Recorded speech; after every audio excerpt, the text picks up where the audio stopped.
নমস্কার বন্ধুরা, welcome to WB studio. আশা করি তোমরা সবাই সুস্থ ও ভালো আছো।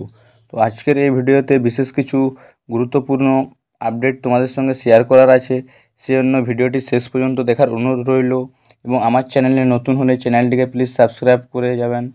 চলো বেশি দেরি না করে ভিডিওটি শুরু করা যাক। প্রথমেই যে আপডেটটা দিতে চলেছি ধীরাজ সিংকে নিয়ে। তো ধীরাজের কিন্তু গোড়ালিতে চোট পেয়েছে, সেই জন্য তিনি কিন্তু ঠিকমতো হাঁটতেও পারছেন না এবং তার মেডিকেল করা হয়েছে। সেই মেডিকেল কিন্তু রিপোর্ট কিছু দিনের মধ্যেই বেরোবে এবং তোমরা কার্যত বলতেই পারো ডুরান্ড থেকে কিন্তু বাদ পড়লেন ধীরাজ সিং। ধীরাজ সিং কিন্তু ডুরান্ড কাপে আমরা তাকে দেখতে পারবো না।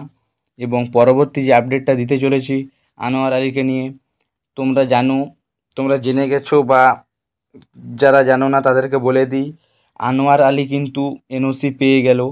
তিনি এখন কিন্তু দিল্লি এফসির প্লেয়ার এবং তিনি কিন্তু ইস্টবেঙ্গলে এই মুহূর্তে সই করলেও করতে পারে। তো আজ রাত্রি 10টার সময় কিন্তু তিনি কলকাতা আসছেন এবং তার সাথে রঞ্জিত বাজাজও কিন্তু আসছে। তো ফাইনাল যে হিয়ারিংটি হতে চলেছে সেটি হচ্ছে 22 আগস্ট বিকেল 5টার সময়।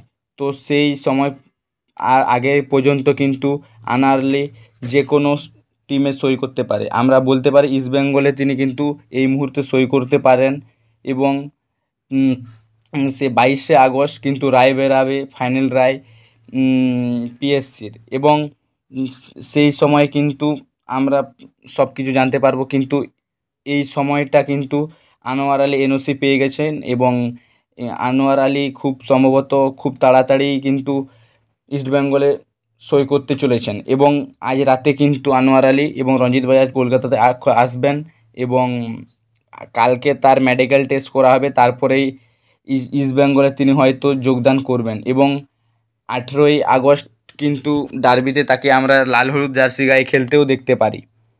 এবং 22 আগস্ট বিকেল 5টার সময় পিএসসি যে রায়টা দিবে সেখানে কিন্তু আমরা বলতে পারি যে স্পোর্টিং সেনশন এবং দিল্লি এফসি এবং ইস্টবেঙ্গল এফসির ট্রান্সফার ব্যানও হতে পারে।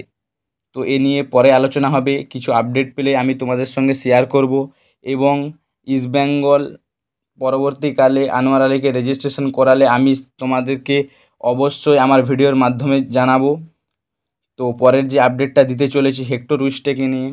তো অনেকের মনে প্রশ্ন থাকবে যে হেক্টর উইস্টে সাইন হয়ে যাওয়ার পরও তিনি কেন ইস্টবেঙ্গলের সঙ্গে যোগ দেননি। তো সে বিষয়ে তোমাদেরকে বলে দিই, হেক্টরের কিছু ভিসা সমস্যা হচ্ছে, সেই কারণে কিন্তু তিনি এখনও পর্যন্ত ইস্টবেঙ্গলের সঙ্গে যোগদান করতে পারেননি। তো এই ছিল হেক্টরের আপডেট। এবং পরের যে আপডেটটি দিতে চলেছি পিটার হাডলেকে নিয়ে। জামশেদপুরের প্রাক্তন ফুটবলার, লিগ শিল্ড জয়ী বিদেশি ফুটবলার, তিনি কিন্তু জামশেদপুর তাকে ছেড়ে দেওয়ার পরে কিন্তু তিনি আই লিগের ক্লাব এন্টার কাশিতে যোগদান করেন এবং পরবর্তীকালে এই সময় তিনি কিন্তু ফুটবল থেকে অবসর নিলেন। এই ছিল আজকের কিছু আপডেট। এবং আরেকটা তোমাদের সঙ্গে শেয়ার করতে চলেছি জনি কাউকোকে নিয়ে। তো মোহনবাগানের প্রাক্তন বিদেশি ফুটবলার, লিগ শিল্ড জয়ী ফুটবলার, কাপ জয়ী ফুটবলার জনি কাউকো কিন্তু এই মুহূর্তে মোহনবাগান প্রাক্তন কোচ অ্যান্টনিও লোপেসের হাত ধরে কিন্তু ইন্টার কাশিতে তিনি কিন্তু যোগ দিলেন। এবং জনি কাউকোকে আমরা পরের মরশুম থেকে ইন্টার কাশির জার্সি গায়ে আমরা মাঠে দেখতে পারবো এবং খুব তাড়াতাড়ি কিন্তু জনি কাউকের অ্যানাউন্সমেন্টটা ইন্টার কাশি করতে চলেছে। তো আমি যে কোনো আপডেট পেলে আপনাদেরকে খুব শীঘ্রই জানানোর চেষ্টা। আজকের এই ভিডিওতে এই বিশেষ কিছু গুরুত্বপূর্ণ আপডেট দেওয়ার ছিল।